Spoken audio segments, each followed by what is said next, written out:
John Maxwell berkata, pemimpin yang berhasil adalah pemimpin yang menghasilkan pemimpin. Jadi artinya seorang gembala yang berhasil adalah seorang gembala yang bisa menghasilkan pemimpin-pemimpin, salah satunya pemain musik yang baik. Jadi jangan langsung main card gitu. Kecuali contoh pemain musiknya ketahuan selingkuh di depan mata. Nah itu pun ya mesti digembalakan, jangan dibuang dong. Digembalakan dengan baik, ya kan? Ya diistirahatkan dulu sampai dalam waktu tertentu. Ya seperti Daud kan. Daud berzina tapi dia kan didisiplin sama Tuhan. Ya, tapi setelah itu kita lihat, wah pelayanannya luar biasa. Jadi kita jangan langsung ngejudge segitu. Jadi kalau bagi saya sih, saya lebih menerapkan hubungan kita dekat antara gembala dengan pemusik. Ya kalau lebih dekat gitu kita lebih ngomongnya lebih enak. Gitu. Pemusik juga nggak tersinggung. Berarti itu perlunya pemusik yang digembalakan ya. Harus digembalakan. Karena kadang-kadang pemusik ini pun agak bandel juga. Gak mau digembalakan. Gimana itu? Coba ini gimana itu? Jadi itu tadi kan kita ininya ke gembala, nah sekarang ke pemusik nih. Pemusik yang nggak mau digembalakan ini gimana? Jadi gini, ada persentasenya. Kenapa mereka tidak mau digembalakan? Karena yang pertama, memang paling tinggi itu tadi kurang ininya. Jadi kurang cukup, dia merasa cukup di sini, akhirnya dia butuh tempat lain, dia mencari. Tapi yang kedua juga karena memang ada tipe orang yang pemain musik itu, beberapa orang ada saya tahu bukan karena kurang itu enggak, tapi memang dia senang aja gitu loh. Senang pindah-pindah. Senang pindah-pindah gitu loh. Senang jadi kutu ya. Iya, kutu seperti itu. Nah, jadi buat pemain musik mesti dipahami. Sama seperti pohon. Ya. Pohon kalau ditanam di satu tempat, kemudian dicabut, ditanam lagi, dicabut, ditanam lagi, pohon itu nggak akan bertumbuh. Tapi pohon yang mulai dari kecil dia ditanam, dia kena angin, dia kena hujan, dia kena panas, dia akan bertumbuh di situ. Nah, jadi pemain musik jangan hanya kau prioritaskan bagaimana membangun skill, cari duit, bukan itu yang terpenting kok. Tidak, saya sudah ngalamin benar.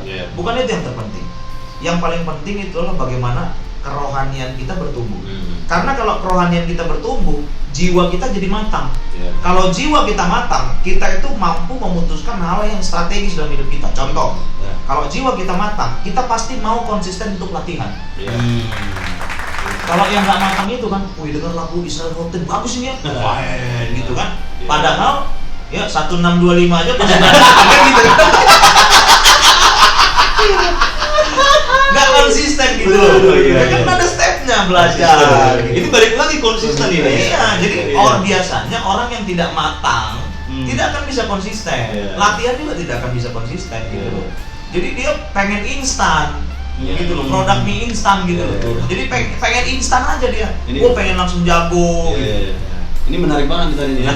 Pengen belajar lagu Israel, lagu yang 1625 belum lulus, masih feel sustainnya aja masih di bawah. 1/6 di sustain ya. Jarang diangkat sustainnya.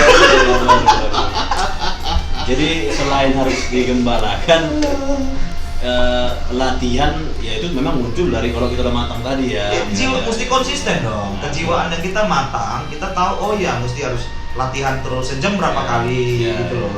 Berapa jam kita sehari berapa jam kita latihan. Itu mesti konsisten. Nah, yang membuat jiwa matang itu kerohanian tadi.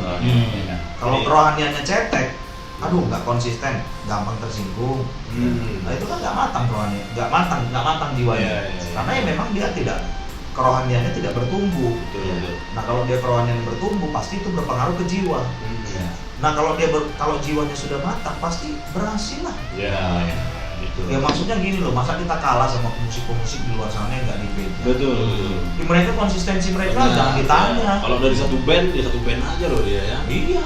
Kita di pemusik gereja main di sini hari ini nggak enak di sini, cari yang sana gitu ya. Terus nanti sana nggak enak lo mainnya. Dengan yang ini enak, ketemu lagi yang lain, ini enak nih. Jadi akhirnya makanya itulah saya bilang, ya ini statement saya pribadi nih. Main musik itu kalau selama ini kan orang bilang main musik itu pakai hati, berarti itu kan main pakai perasaan. Kalau saya bilang enggak, main musik itu pakai iman. Itu kenapa saya bilang? Itu tingkatannya udah tinggi.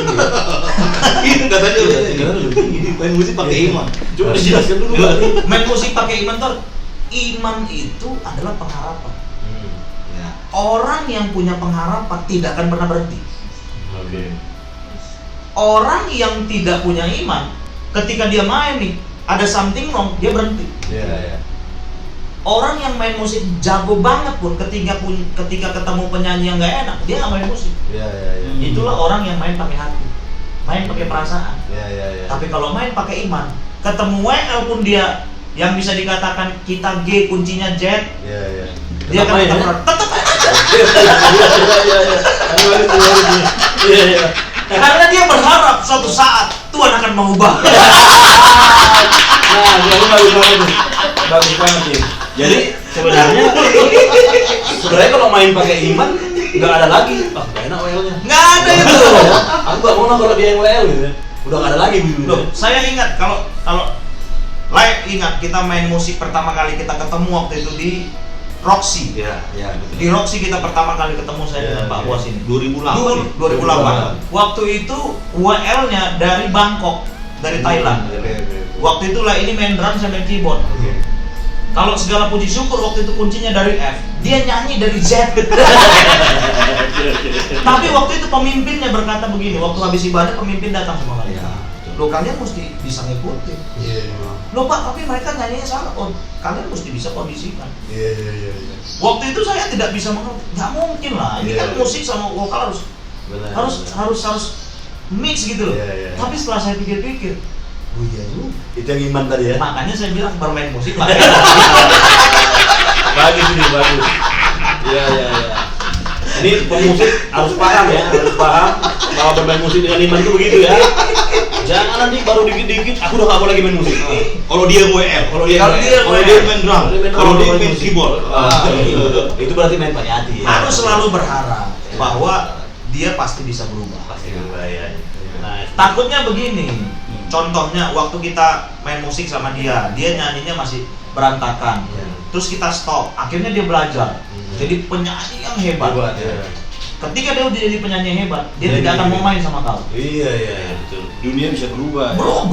Dunia bisa berubah. Dan saya selama saya berkecimpung di dunia musik, saya sering sekali melihat kondisi-kondisi yang seperti itu. Artinya yang tadi nggak bisa apa-apa, tiba-tiba progresnya sangat cepat sekali. Gitu. Coba kita tunjukkan sikap kita dengan seperti itu, akhirnya melukai hati dia. Itu betul. Tidak akan gampang untuk hilang. Betul. Dan ketika dia berhasil nanti, ya sorry aja kita nggak dilirik sama dia. Benar.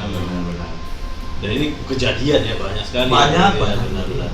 Dan teman-teman ya puji Tuhan ya, jadi kita bisa dapat pelajaran yang menarik banget ya. Ada lagi mungkin Bang yang boleh tambahkan? Kalau dari saya sih pertanyaan ini pernah saya dengar ya, bahkan itu langsung ditanya ke saya. Kira-kira kalau kita sudah main musik ataupun WL, singers, masih bisa nggak sih kita nyanyi lagu-lagu sekuler? Itu pertanyaannya. Ya, terima kasih. Pertanyaan saya, apa definisi lagu gereja? Ya. Definisi lagu gereja, kebetulan saya tuliskan juga di buku saya nih, saya bahas. Definisi lagu gereja adalah lagu-lagu yang liriknya memuji Tuhan, dari Alkitab, berhala dan rohani. Apa definisi lagu sekuler? Lagu sekuler adalah lagu-lagu di luar dari lagu gereja. Yang paradoks itu aja. Nah, kalau pemahamannya hanya sempit itu, berarti konsisten kau, jangan kau nyanyikan lagu Indonesia Raya. Ada lagi lagu yang ini, Tuhan bila masih, itu lagu rohani gak sih? Masih ku diberi, ada kata Tuhannya loh itu. Itu gimana? Makanya kan nggak konsisten. Benar. Nah, makanya di buku saya itu saya tuliskan begini.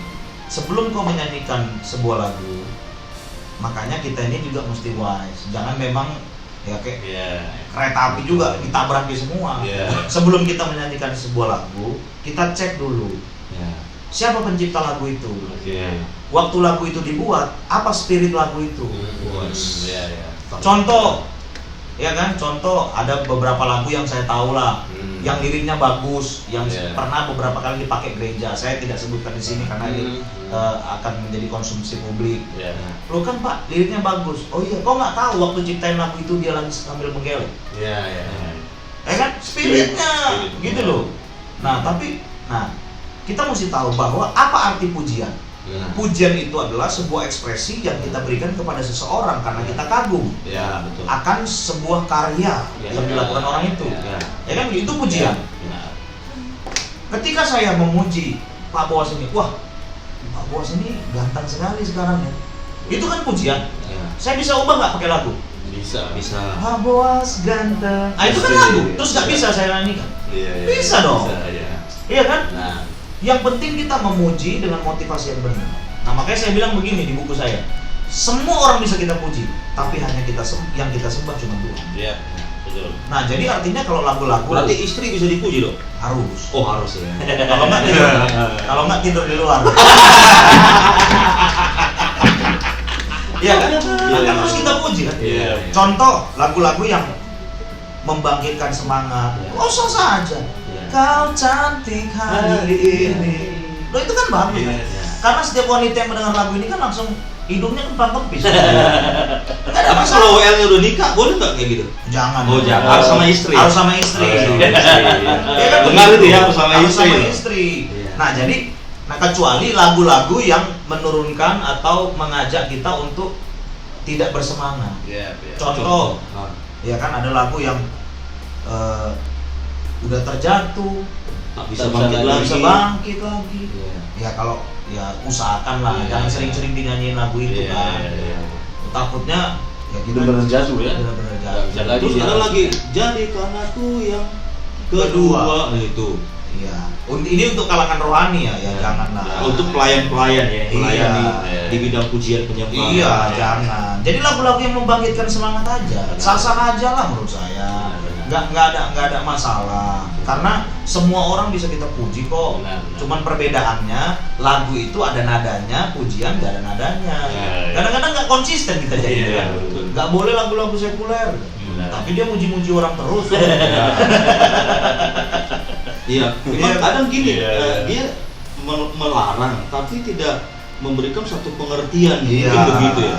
bisa jadi. Makanya saya bilang hal-hal seperti ini sebenarnya masalah bagaimana kita menjelaskan saja, Iya, gitu loh. Contoh kalau kita hanya sesempit lagu rohani, lagu sekuler, lagu-lagu kebangsaan, lagu daerah itu bukan Iya. lagu rohani. Betul.